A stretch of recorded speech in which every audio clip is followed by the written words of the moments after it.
Wangi yo mang'eny ng'anyo en mana one of the ways mwatimo loso gini.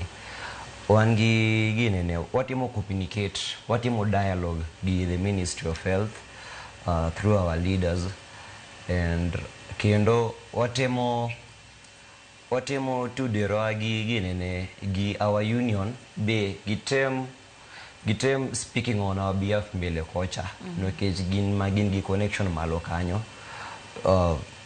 To ng'anyo, it's just one of the way mawatemo gini ne. Ingeni ng'anyo wadwa the public gi serikal.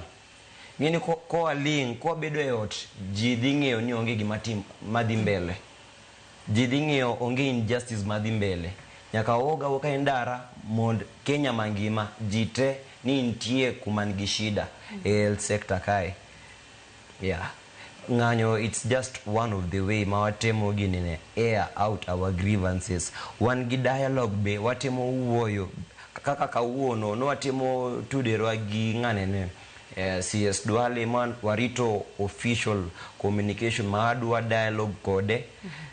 Warita mond maybe bed verified mond gikonwa ndalo mane manyalo tudera gi CS Duale mond wawuo.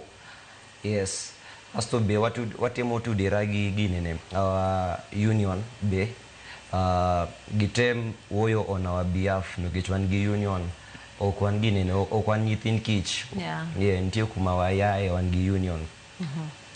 Wadonge daka moka dekai Kevin Amith wolo kapoko ka wach mogik.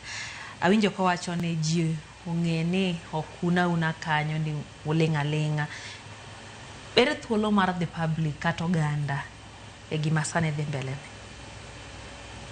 Sama abedo revoked an nyathi ng'ato, an owad gi ng'ato, an gi nyamino moro bende oko kachacha.